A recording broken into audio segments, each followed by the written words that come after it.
These denomination origin charts have at least one big thing that they all seem to get wrong, or at least the charts make it unclear, and so it can be deceiving. Even Wikipedia's chart has this issue. Before we go back and look at one of the major divisions in Christianity, let's come to relatively recent times to notice an issue with talking about the origin of denominations. Here's a pretty new denomination. It's called Sovereign Grace Churches, and it was formed in 1982 as a charismatic denomination and eventually came to hold Calvinistic views as well. It had some name changes and some controversy, but the reason I bring up SGC is that you can definitely say that it's new. It kind of sprang out of the ground. If you look before the 1970s and try to find it, you'll see that it's not there. So on Wikipedia, for example, it's clearly listed that 1982 is the origin. Meanwhile, if you go to Wikipedia and look up the Presbyterian Church USA, you'll find that it is 1 year newer. The origin is listed as June 10, 1983, the year after Sovereign Grace's founding. So if you want to attend the more historic of these two denominations, you should go to SGC, right? Well, I think many of you know the answer to that. The Presbyterian Church USA is full of old churches, or at least old ones as Americans think of old, and this is because what happened in 1983 is that a Presbyterian denomination, which had mostly southern U.S. churches, the Presbyterian Church in the United States, and a Presbyterian denomination that had churches across the USA called the United Presbyterian Church in the United States of America, merged together to make the Presbyterian Church USA. In reality, 1983 is not the origin of this denomination per se, as much as it is a reunification. Presbyterians who went through various controversies and came out divided finally came back together. One thing that makes the discussion of denomination origins controversial is that in many Christian traditions it is viewed as either necessary or at least highly desirable to have a long pedigree. If your denomination has a 1,000-year history, that's more credible than a 50-year one. In addition, for many of those who believe this, it's all or nothing. Either your church has a history back to Christ and the apostles, or your chopped liver. But we'll discuss that a bit more later. So let's say that you like the idea of being a Presbyterian, but you don't want a denomination that just appeared on the scene yesterday. How do you determine what's a new denomination and what's an old one? For example, is the Presbyterian Church USA new when it has churches that have just followed the mergers and never left the denomination in 200 years? Presbyterianism lies in the Protestant Reformation and became the name of churches in the Reformed tradition in Scotland. Often they hold to the Westminster Confession of Faith, though they have changed it a few times. The Westminster Confession was originally written in England for the Church of England in 1646, but that's a long story. Presbyterians came to America and formed into a church body called the Presbyterian Church in the United States of America in 1789. In 1958, it merged with another group of Presbyterians called the United Presbyterian Church of North America, forming the United Presbyterian Church in the United States of America, which, as I already said, merged with the PCUS to form the PCUSA. The question then is, does the denomination become new every time it merges? The mergers themselves were never due to wholesale changes in doctrine or polity, but simply reunifications and mending of broken relationships. So is a church in the PCUSA able to say that their denomination dates to 1983, or can they claim 1958? Or 1789. And the formation of the U.S. body in 1789 is just because Presbyterians came to the New World. So perhaps a church in the PCUSA should be able to claim heritage back to the formation of the Westminster Confession in 1646, or perhaps even further back. But maybe you say no. 1983 is the year that it became a new denomination, so PCUSA churches have a pedigree that's quite recent. For you, I'll give another example. Let's look at the Church of the Nazarene. Wikipedia and denominational sources give 1908 as the denomination's origin. At that time, they were called the Pentecostal Church of the Nazarene, but they changed to Church of the Nazarene in 1919. But they too had mergers. For example, in 1952, the International Holiness Church merged with them. But unlike the Presbyterians, the Church of the Nazarene didn't change their name when the merger happened. In 1955, they merged with the Calvary Holiness Church, and again, nothing changed. The smaller denomination just merged into them. So what's functionally the difference between the Presbyterian mergers and the Nazarene mergers? In both cases, two denominations merge, but the Presbyterians choose to restart the clock and launch a so-called new denomination when they merged, and the Nazarenes just let the two slide together. For the Methodists, in 1968, the Methodist Church and the Evangelical United Brethren Church merged, and they restarted the clock and took the name the United Methodist Church. So everyone is told that the UMC started in 1968. But if the denominations wanted to, they could have simply both taken the name the Methodist Church and let the EUB Church merge in and keep their starting date as 1939. Of course, even that start date was a merger, so if they wouldn't have renamed and made a big fuss then, they could claim to be the same denomination that existed in 1784. I mean, it's worked for the Southern Baptist Convention, right? They're old in United States terms, existing since 1845. If they had merged with some other denomination, would that ruin their age-based credibility? And when in 1934 the Evangelical Synod of North America and Reformed Church in the U.S. decided to merge, a tiny minority of churches said they would keep the old name, and so the RCUS still exists today, claiming an origin of 1725, although they are much more conservative than the denomination as a whole was in 1934 before the merger. So that's the foundation for this discussion then. One response might be that the individual denomination origin doesn't matter so much as the tradition matters. So who cares about the different subgroups of Presbyterians? Let's just look at the first one and call that the date. An oft-repeated copy pasta called How Old Is Your Church says, if you are a Lutheran, your religion was founded by Martin Luther, an ex-monk of the Catholic Church in the year 1517. If you belong to the Church of England, your religion was founded by King Henry VIII in the year 1534 because the Pope would not grant him a divorce with the right to remarry.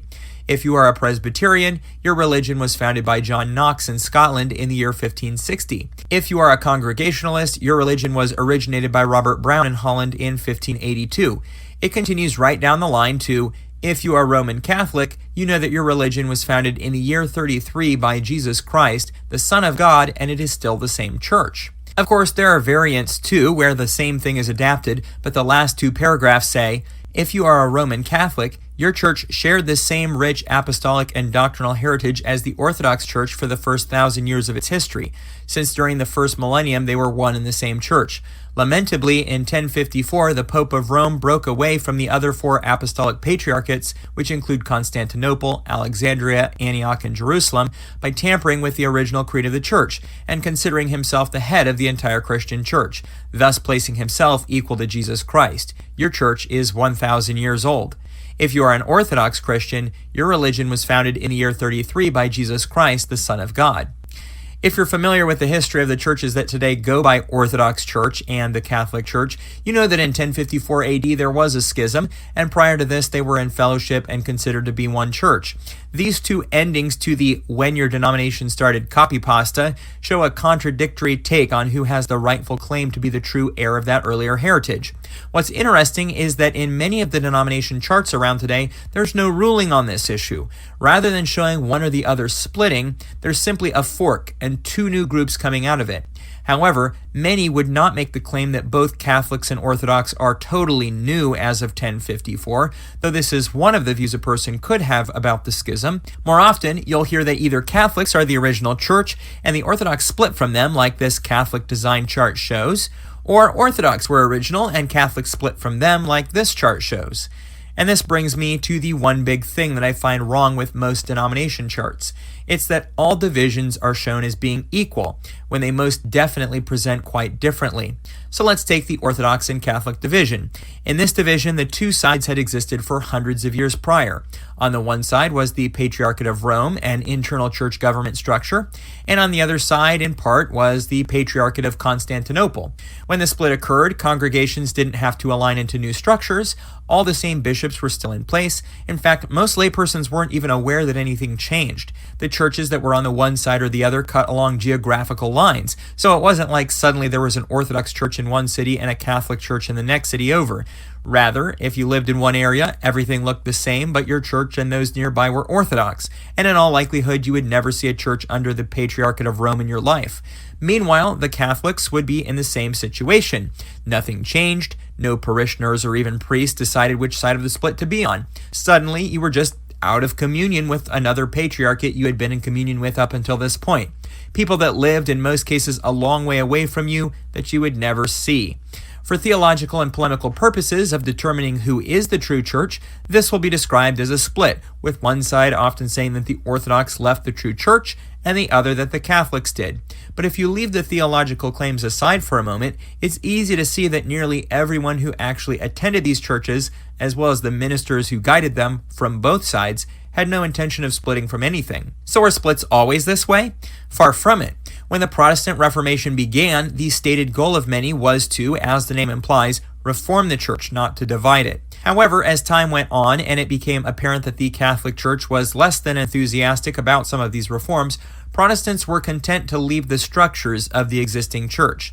Now, they did not claim to leave the Catholic, that is, the universal church, but rather claimed that the true Catholic Church transcended the structure of the church, with the Pope at the top. They would be part of a different structure, but the claim was that the true church can contain many church structures within it. These structures would come to be known as denominations. The rise of Lutheranism in Germany was not as quiet as the sudden switch between being part of a united Orthodox Catholic Church to just one side was in 1054. There were not churches that were already aligned to the Lutheran side for centuries. There were no existing Lutheran structures. Rather, there was an uprising of the people, there was wrestling for political control, and new Lutheran church government structures were built to compete with the ones that still aligned with Rome. Everyone was well aware of the fight going on, including the lay people, and in fact they often spearheaded it. And not only this, but when people became Lutherans, this came with changes to church doctrine and practice as well. It simply cannot be said that the kind of split between Catholic and Orthodox is the exact same thing as the split between Lutheran and Catholic. So what of the other splits? Anglicanism is interesting because it looks more like 1054 than Lutheranism does. The church structures already existed, the Church of England. Churches and their bishops and parishioners were under the Pope one day and weren't the next. And at the beginning, at least, there were no changes to the practice of the church. But once there was a split from Rome's authority, over time the changes began to come. And Methodism, which split from Anglicanism, is different still. Methodism was a reform movement of sorts, and Methodist societies weren't even churches at first. People attended the Methodist Society and went to the Anglican Church for the Eucharist. But eventually, the tense arrangement broke and the Methodists were excommunicated. So let's look back at Wikipedia's chart. Notice that for the East-West Schism, they show a two-way fork and don't assign the church to either side before the split. Now consider two earlier schisms in the church.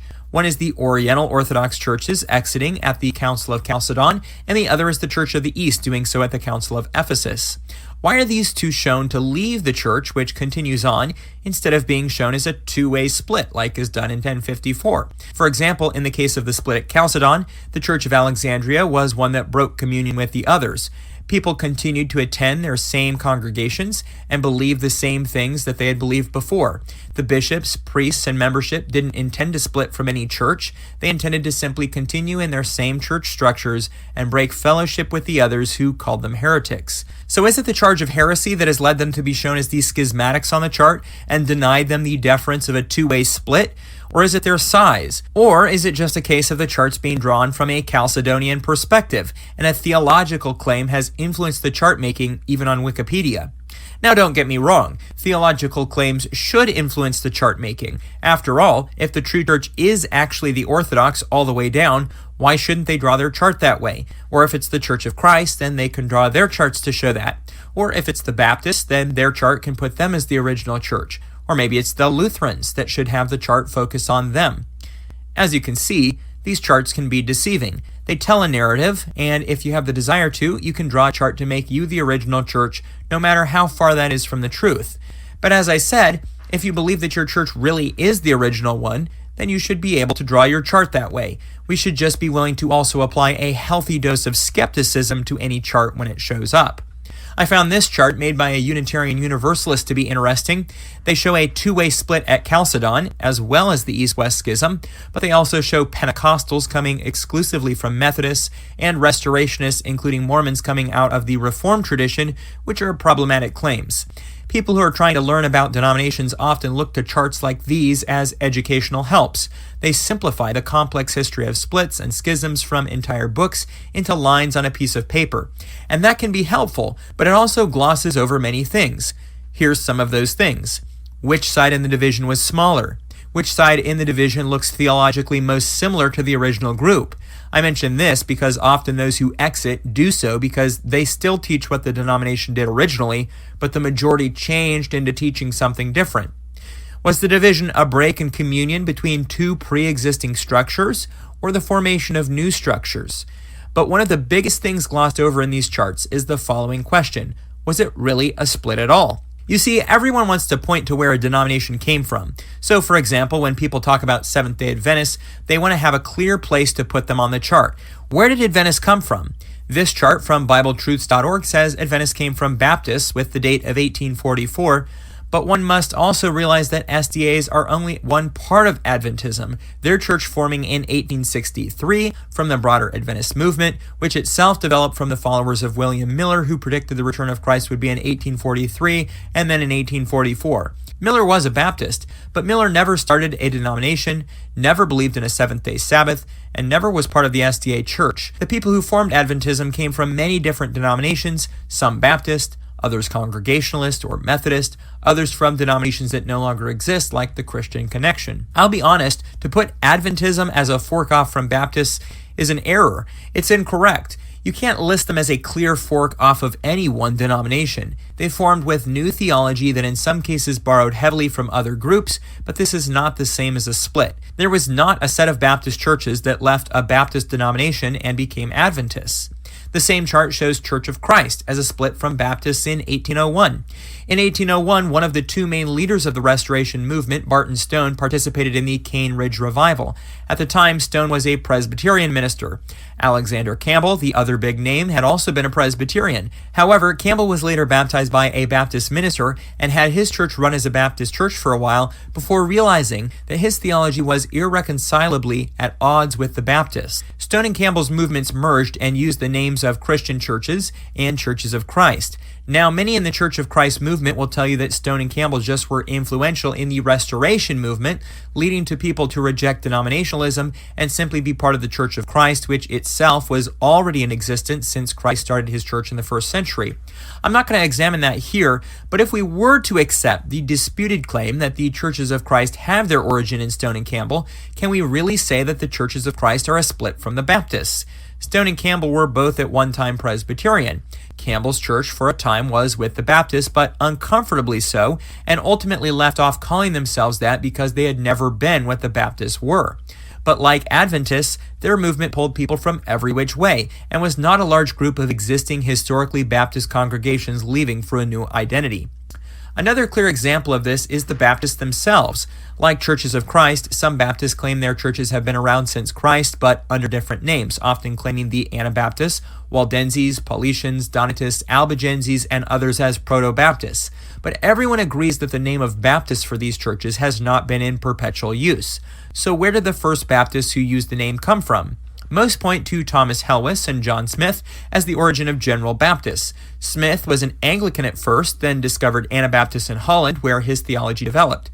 There, he and Thomas Helwys started a church. Smith later converted with part of the church to being Mennonite, and Helwys and others from the church went to England to found the first church with the name of Baptist in that country in 1613.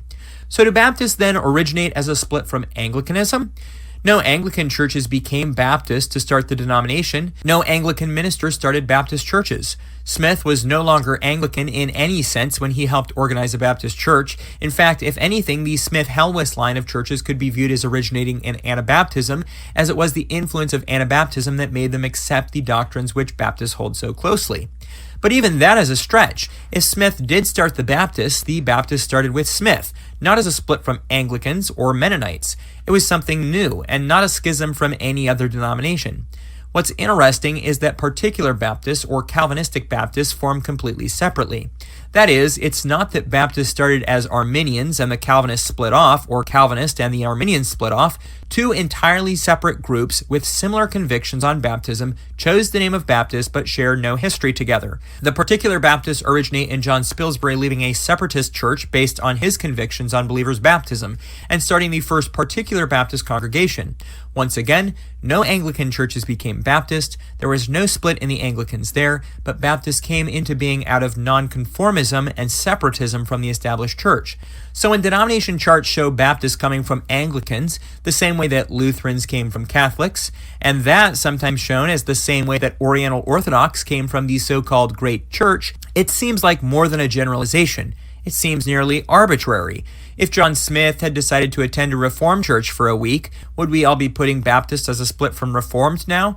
The idea of a split makes sense when a group of congregations leaves one denomination for another, but when one person explicitly rejects the teaching of their denomination, and then at some point down the line that person starts churches from scratch, often with entirely different beliefs, the connection to their old denomination is tentative at best.